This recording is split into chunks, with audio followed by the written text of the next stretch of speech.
the name of the one and only, we are beginning the second segment of our discussion about the analysis of the life of Prophet Muhammad.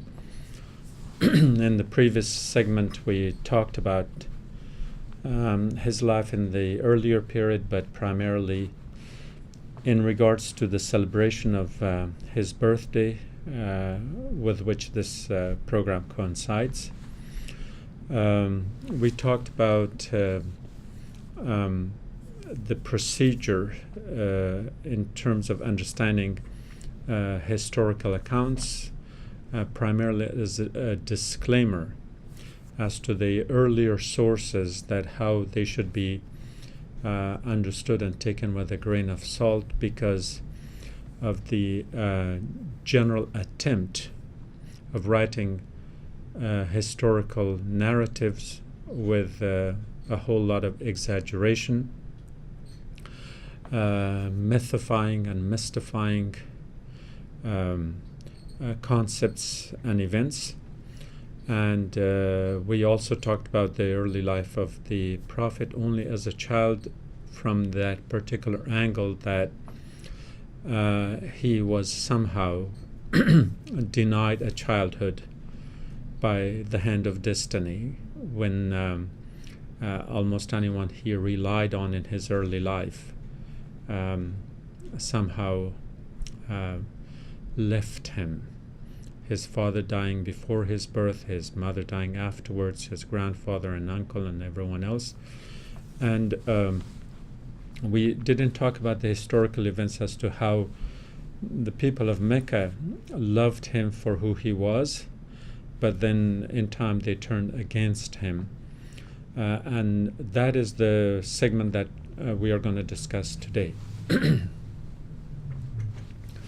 Muhammad, before he becomes a prophet, was an activist, a social activist in terms of, as I said, that he spent a lot of his early life in solitude, and that solitude allowed him to have a better insight into the world around him.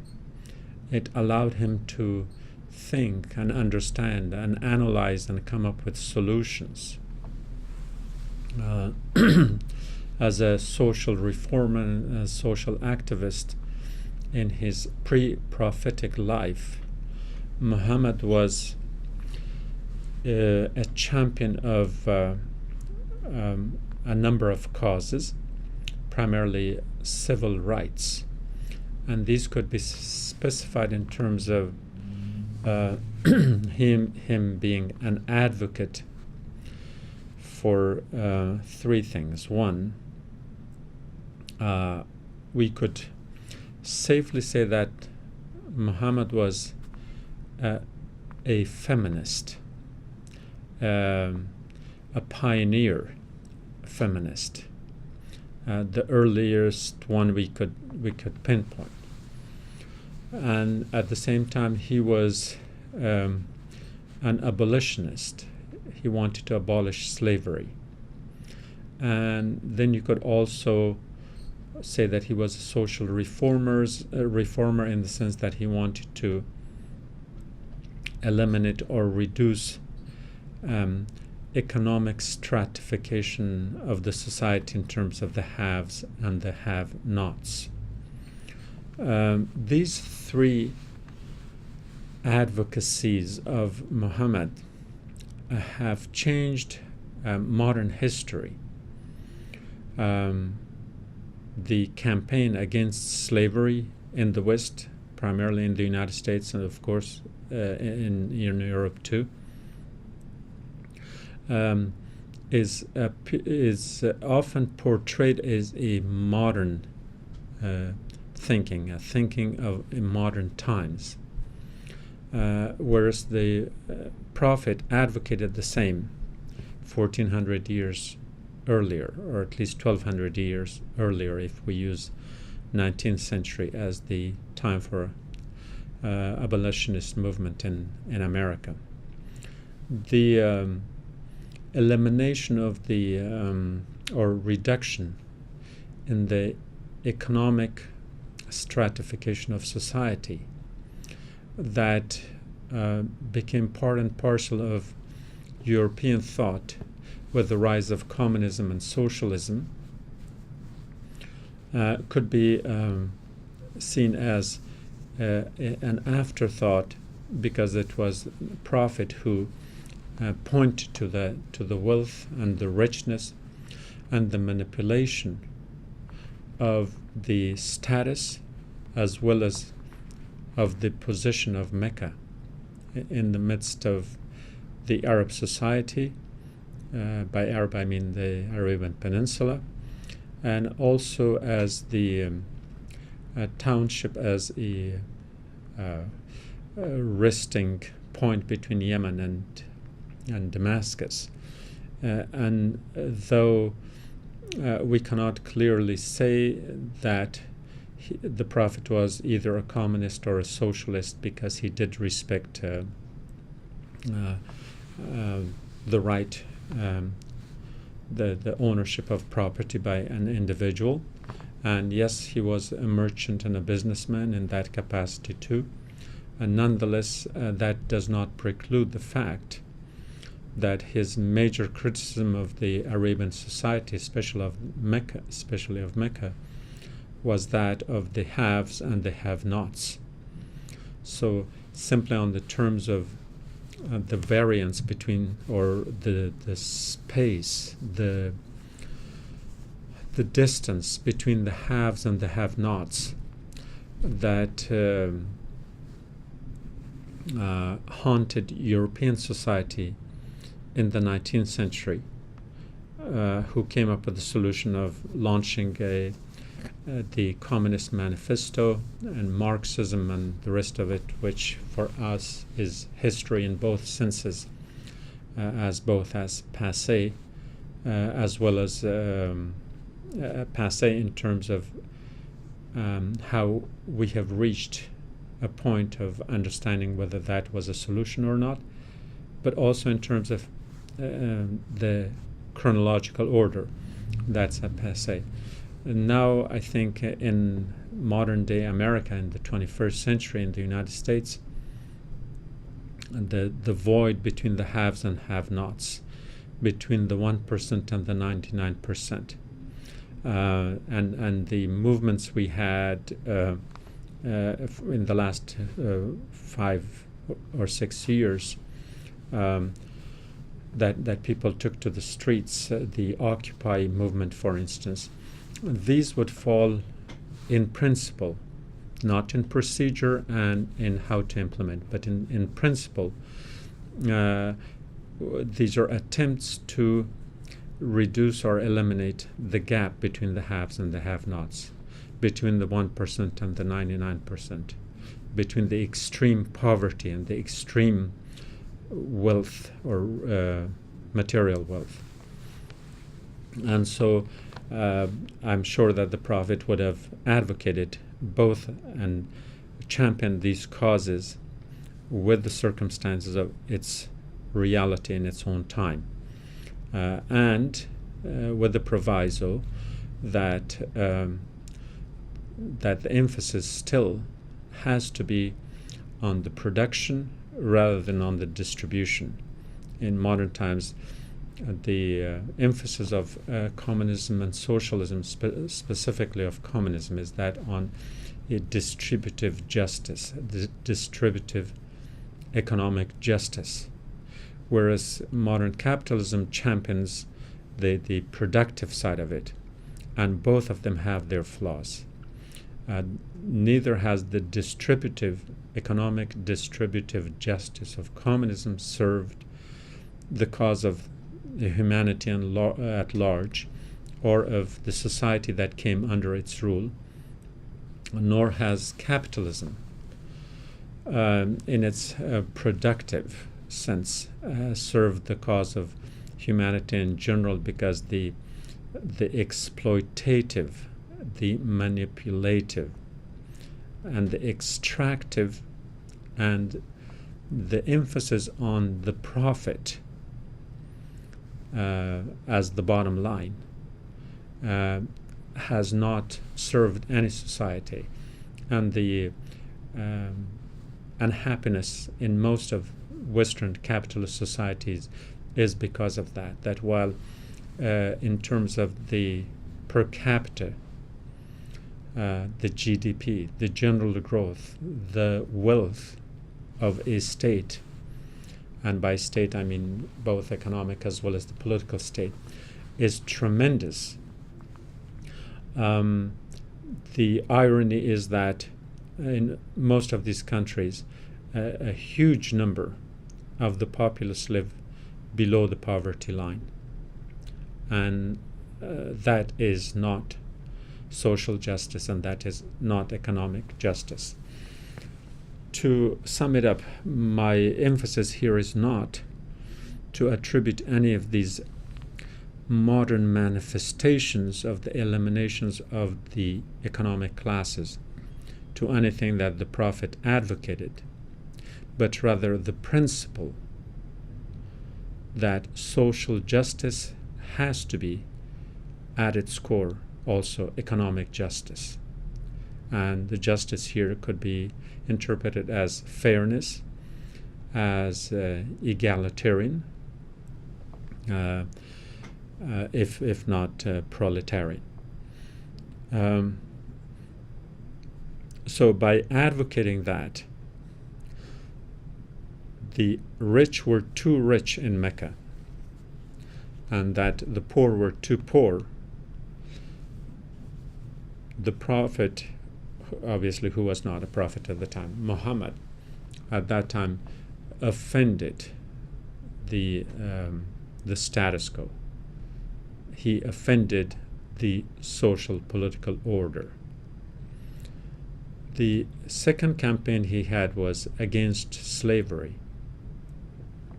Now, not being in charge of the society in terms of its political structure, not being the chief of some sort of a tribal confederation, not being the head of a state, the only thing he could do at the time was to advocate the equality of humans regardless of their color or creed or race or religion.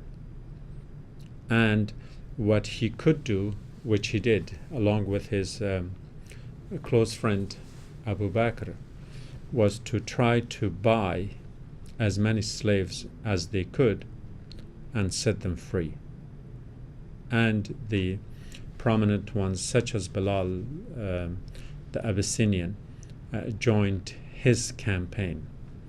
Now I'm using the word campaign deliberately because that was a social campaign. So when you look at that side of the aspect of the Prophet's life and his character, he was way ahead of his time by centuries, because these injustices would not affect the conscience of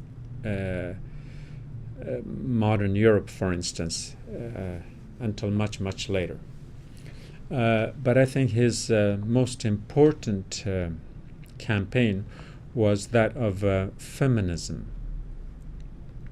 The part that most of Muslim historians and Muslim believers advocate is that, yes, the Arabs of the time, in their chauvinistic, misogynistic, patriarchal excesses, found women as a source of shame, and therefore the solution was to eliminate them as much as they could and as early as they could, including in times of their right after their birth, when they were infants.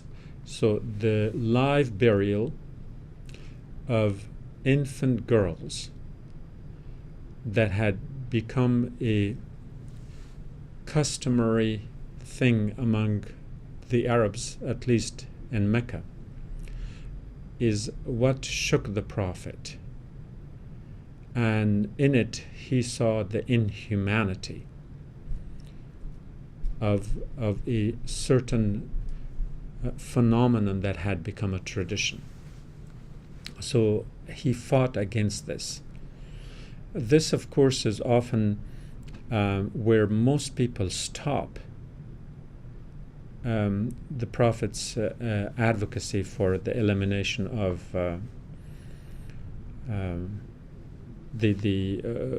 to end the live burial of infant girls.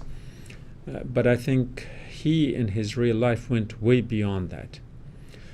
But in my opinion, the reason that most Muslims stop there is a kind of a cop-out, saying, look, at the time of the Prophet, the Arabs were burying their girl infants alive, and that was bad, and the Prophet stopped it, and that's the end of that. No more. If we stop there, then we certainly cannot call Muhammad as the feminist, the first feminist. But what would qualify that attribute to call him as the first feminist is to see how he changed things in the course of time, before his prophecy and during his prophecy. That is where he allowed, for instance, in view of a revelation that disallowed a kind of a default divorce for the Arabs, which was called, I think, khula, which was if a man was not happy with his wife, he would not divorce her because that was a source of shame. And so for the sake of the social stigma, he will keep the wife, the woman in his household. However, he would announce to her that she is his mother. In other words, that he will not have intimate relationship with her. And so in this way, the woman will be deprived of any opportunity to start a new life outside of this marriage after a divorce, because it was the man's honor not to be considered a divorcee. So the woman had to pay the price. The woman had to sacrifice her life to stay in the household for as long as the man wanted, and yet not have the privilege of being considered a wife, of having intimacy, and having love relationship, and having a family relationship with the man she had married. This was categorically denied and rejected by the Quran, that divorce was allowed. And on the basis of that, then, it implies that a woman could initiate a divorce, which was way ahead of his time, ahead of the time of the Prophet, and way ahead of the time during which this revelation came down, that women gained the right to initiate divorce proceedings against her husband if she was not happy in the relationship. In the patriarchal order, in the predominant patriarchal order in the world at that time, this was revolutionary by any standard. Then comes the question that if this was his advocacy, some raised the issue of his, for lack of a better term, his polygamous lifestyle, to be more a denial of what of any claim to attribute feminism to Muhammad. The reason that this is not understood correctly is as follows: that the institution of marriage has changed over the course of time, over the course of human history. The concept of marriage for Arabs was, at the time, and perhaps for other societies as well, was very different than that which we understand in our modern times. In those times, marriage was done primarily for economic expediency, for as a means of economic survival in a competitive world, where a man and a woman contributed to the family structure through their skills and abilities to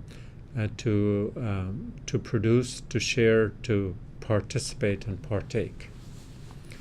That was one. But in the Arab society, there was another need for that kind of marriage. And that was any woman who was not married was, to put it bluntly, a fair game for the patriarchal order. She had no protection.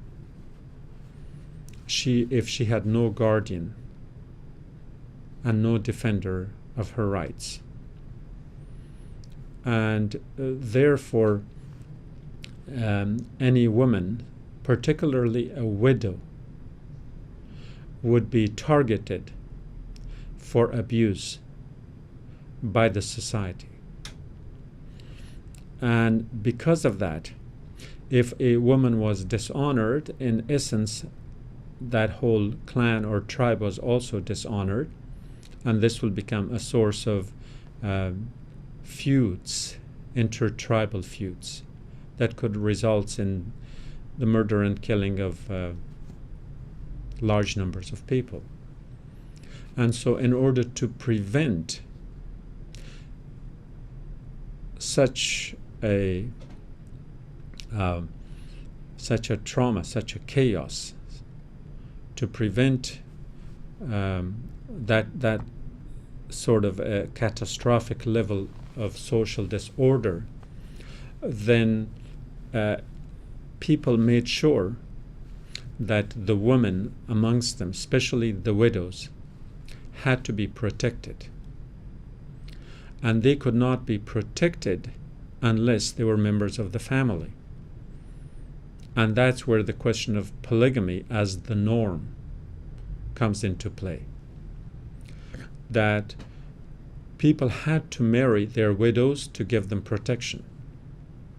That was a thing they could fall back on.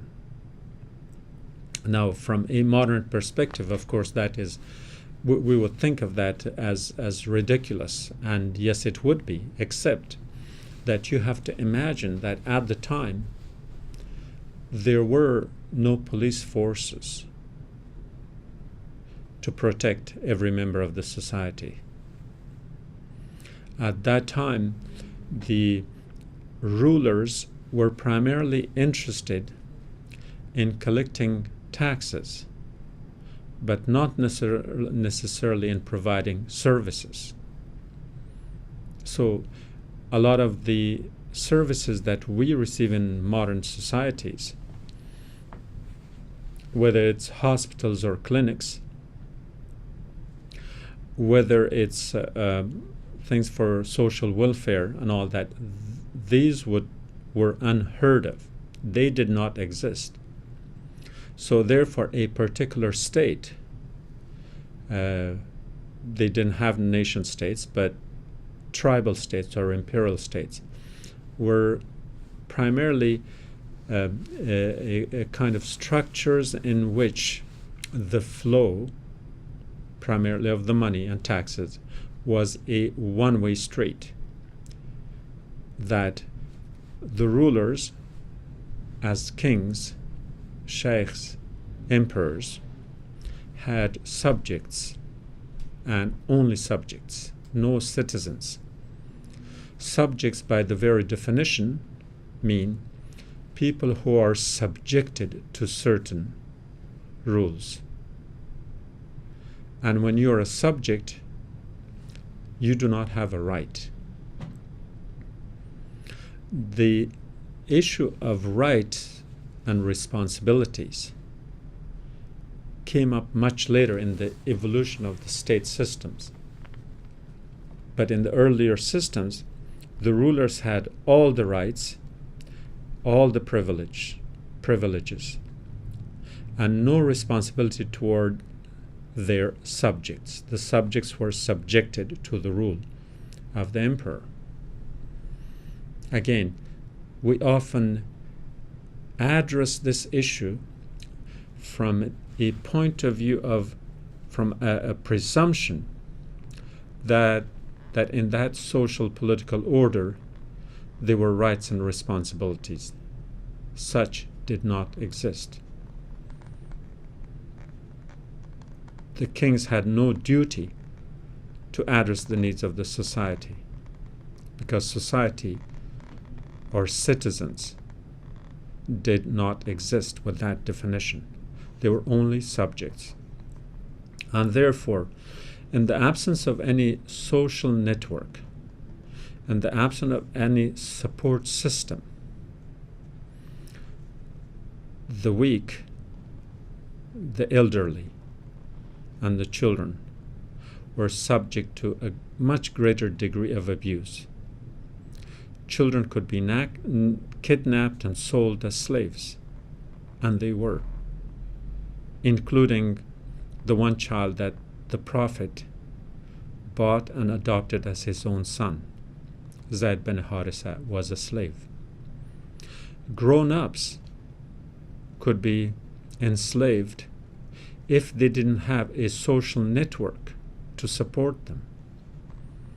We had that example in the life of Salman Farsi, Salman the Persian, who, because he did not belong to any tribe in Arabia, he did not have a tribal support system to defend him. He became a slave. And of course, of Bilal the Abyssinian is another case.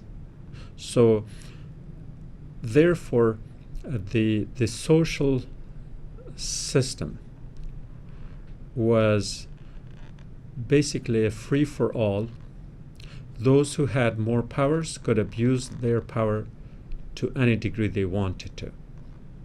And because of the lack of stability at the family level, at the grassroots level,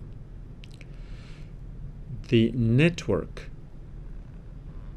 that would be a family structure was in a way a place for refuge for people who had become needy.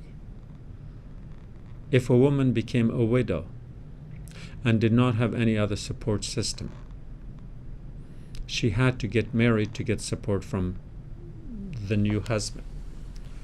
And yes, she would live with the co-wives, 1, 2, 3 or more. But those were the circumstances. We cannot impose the standards of the 21st century upon the 6th century and judge it according to the norms we are used to, without understanding the reality of that time. And so, what the Prophet did for this help was, yes, as I said earlier, he freed slaves, child slaves, in this case Zayd bin Harisa, who was a child, and he bought the slave and adopted that slave as his own son. And since I mentioned the question of adoption, the adoption in Islam is very important in the sense that, in the way that it differs from the West, is that in the Western adoption system, you buy someone, and because you have bought them, and I'm talking about the adoption fees, because you buy the person, you deny the person his or her identity. They have to have your name, your last name. They have to become yours, because their economic deprivation does not give them the strength to defend who they are. Whereas Islamically speaking, that is not so. Muhammad adopted Zayd, but Zayd was also always called Zayd bin Harisa. What his name was never changed. His last name or his father's name was always there. His identity was kept intact.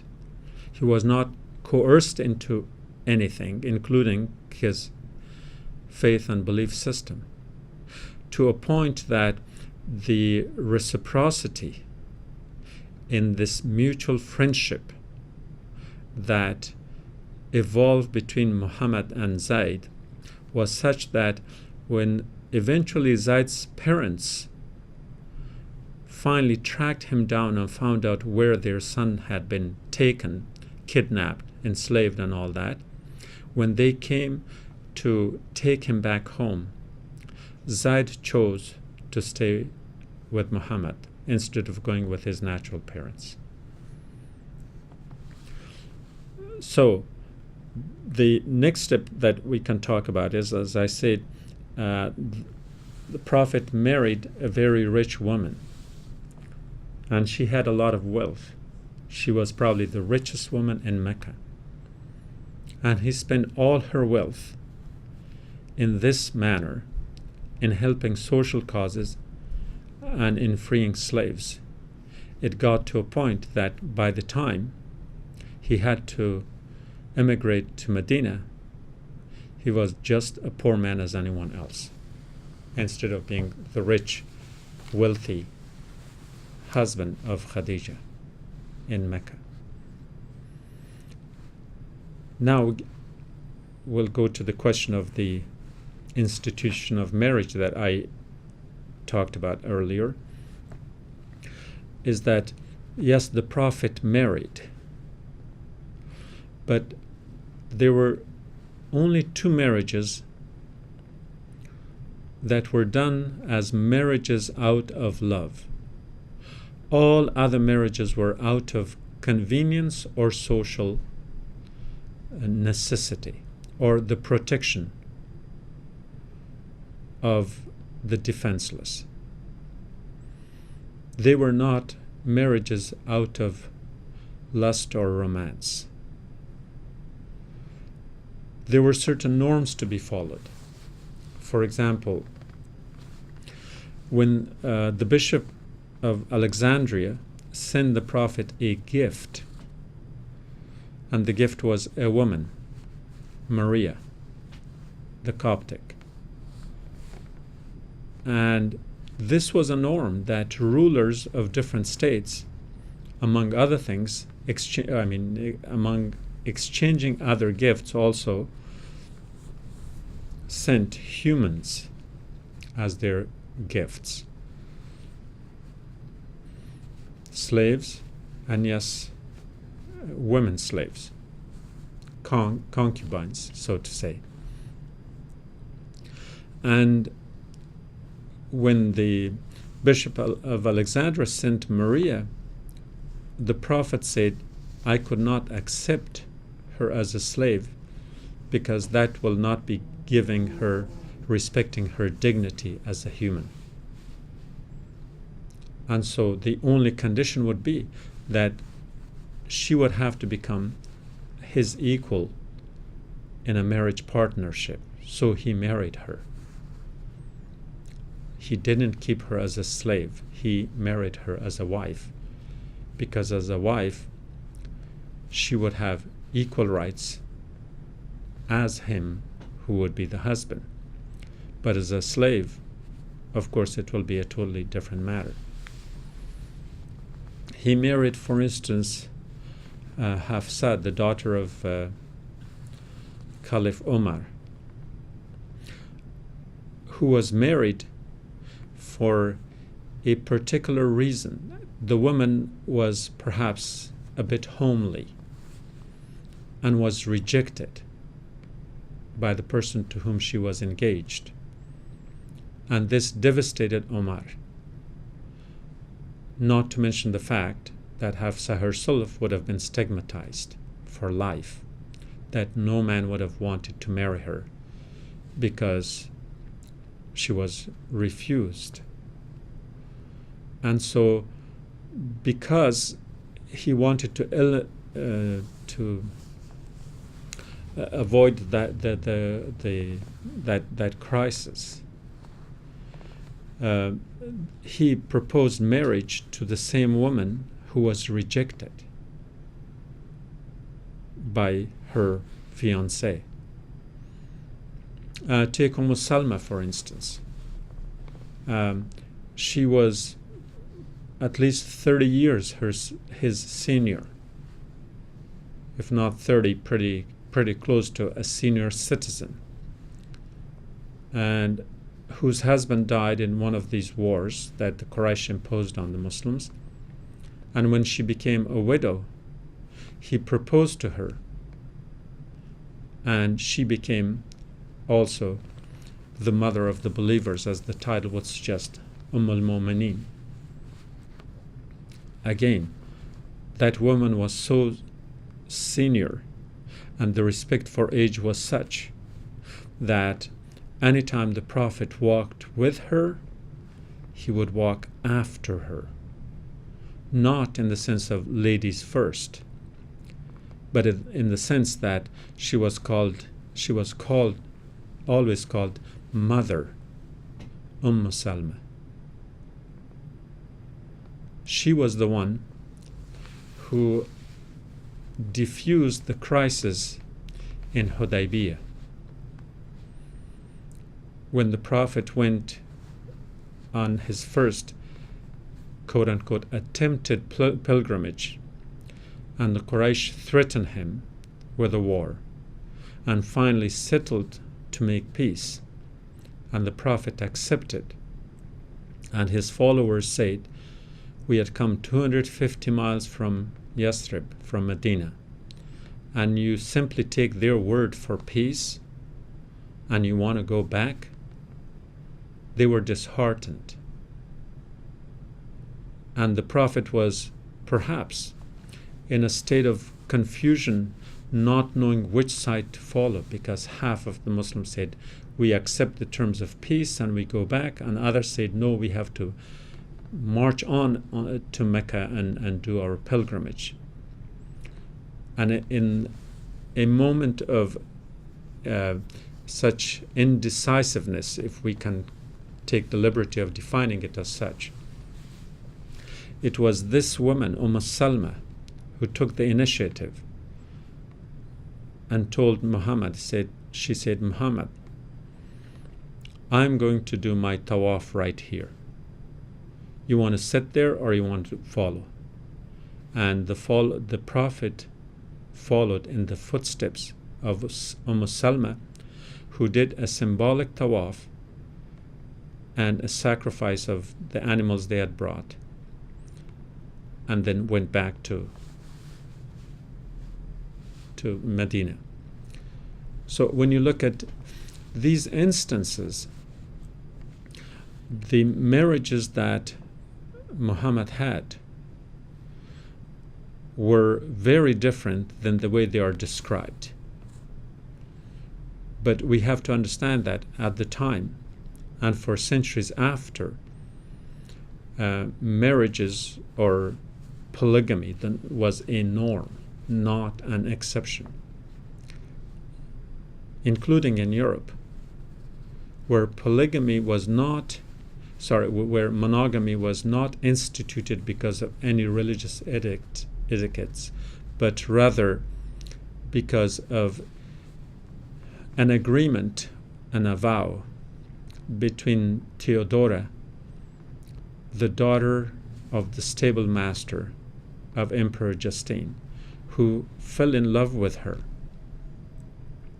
And here was the emperor who was ready to marry a girl way below his class, his social class, his status.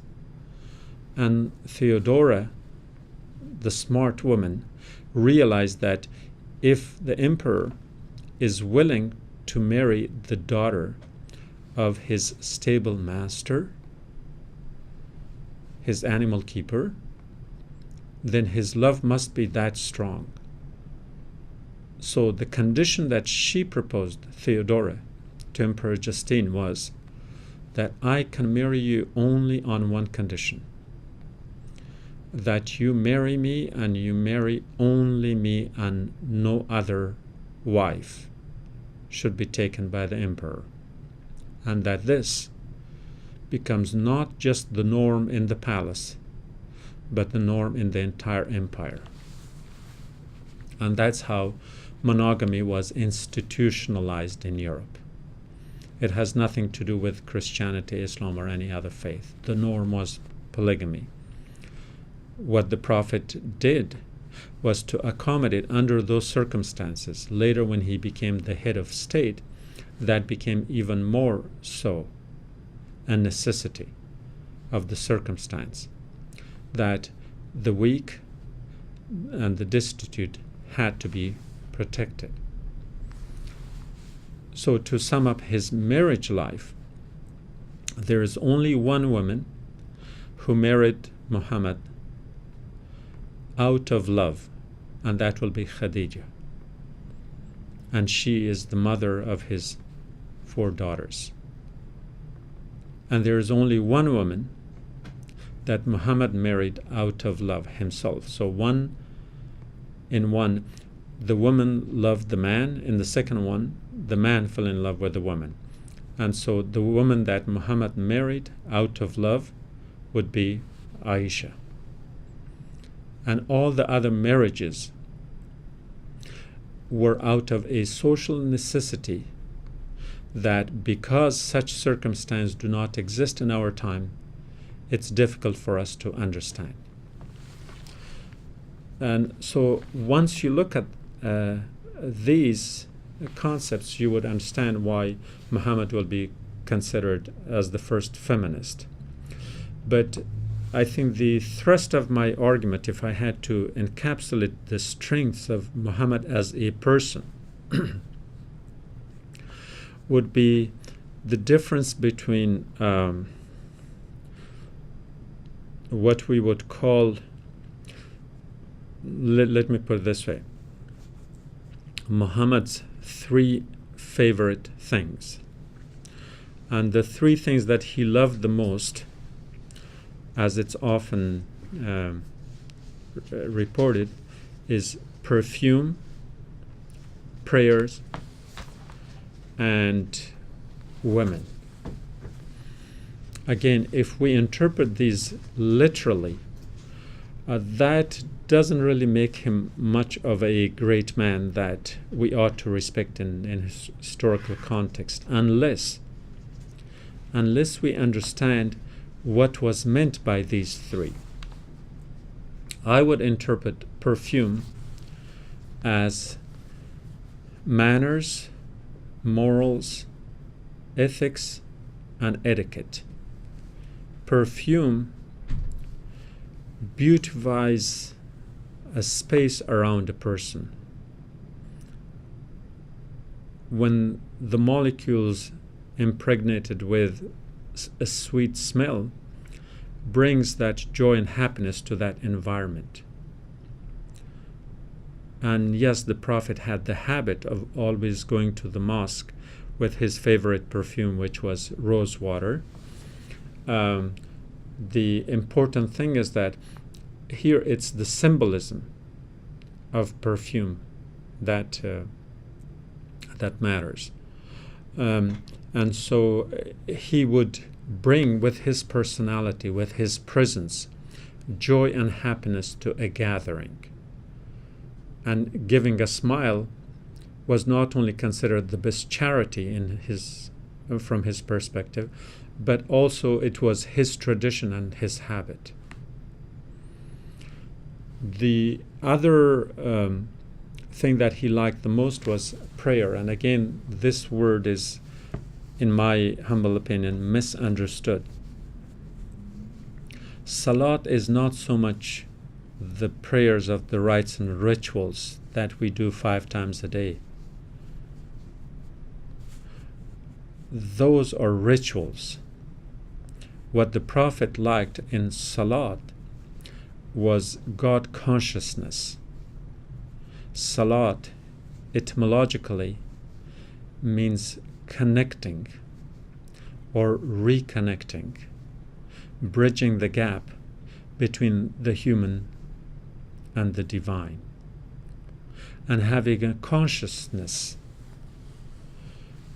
expansive enough that one is aware of his or her place, not in a household, in a school or an institution, not in a city or a town or a country, but way beyond that. When one is aware of his or her place in the cosmic reality. When one realizes how small we are, where we are, and the where has to be defined clearly. The where has to include as much as we can and as much as our human perception allows. The where is the totality of the cosmos, of the cosmic reality. And so long as you're aware of that, both in terms of your responsibility to your environment, immediate or beyond, but also in terms of what responsibility is that you're tasked with. It's in that sense that this consciousness allows you to feel connected. And this connectedness with the cosmic totality defines your true being. In that connectedness, you are no longer isolated. You are no longer just you. You're a part and particle and parcel of a much greater reality. And if your sense of awareness is big enough to include all that, then you are aware and awake. Otherwise, you're asleep. And the third element that the Prophet admired and liked most was women. And for a patriarchal society, for a misogynistic society, that means only one thing, that perhaps, with all apologies due, that would define the Prophet as a womanizer. But if you interpret that correctly, what the Prophet liked was not women as a gender distinction, not women as female, but women as the feminine spirit. Because in the feminine spirit, whether that is part of a male gendered being or a female gendered being, in that feminist spirit, you're a totally different being. We generally define masculine versus feminine. We define masculine as being strong, physical, powerful, and by extension then very violent, very destructive. That's what defines masculinity. But feminine is nurturing. Feminine is mothering. Feminine is life-giving. And therefore, when the Prophet said, I like women, he means I like that spirit of femininity, of nurturing, of birthing, of taking care, of soothing one's feeling when they are hurt. And so that's why if we look at his whole life, and when you look at his relationship, for instance, when he challenges his wife Aisha to race, to run, that would be unheard of in most Muslim societies today, 1400 years later. But then he treated women with dignity, with respect, and with love, and with care. And that's why he deserves to be considered the first feminist. Yes, in a masculine body, but that's a different thing. And the strength of that, if we can conclude, is that often people would cite 1,000 sayings of the Prophet, 1,000 hadiths, but they will not do one single sunnah. The sunnah is the way of his life. Most Muslims today are interested in what he had said or what is attributed to him as his saying. Too few people pay attention to what he did, and that's the difference between the sunnah and the hadith. And from my understanding, part of the Sharia is reliance on the sunnah, Ahl Sunnah, not on the hadith. Because the hadith could be questionable.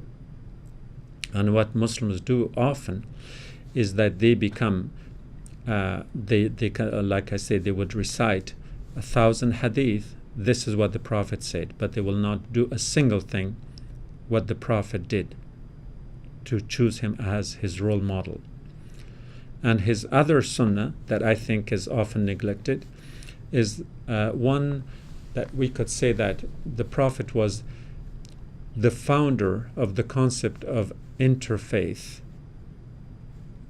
conference, what is referred to as the Ashab al-Sufa, where the Prophet will get together with peoples of other belief systems and will have debate and discussion on the model of, let's say, the Greek academy. This was not for conversion. This was not to convince them that his belief was better than theirs. Because in matters of faith, the Quran says there ought not to be any coercion. And he, as the Prophet who brought to the rest of us that revelation, could not have violated that which God had revealed to him. But these were, in the context of the Ashab al-Sufa, the gathering of the patio was an interfaith dialogue that he participated in. And in my opinion, the reason Muslims in the 20th and 21st century lag behind is because we have forgotten the major sunnahs. One, the sunnah of an interfaith dialogue with the world community. Instead, they want to kill and convert everyone into Islam, and I don't know where that comes from. Obviously from one of the hadith. And the other is that Muslims have forgotten to appreciate the feminine spirit, to honor the dignity of their women. And because of that, Muslims are stereotyped, and correctly so, as misogynistic, patriarchal, and people who really belong to draconian times.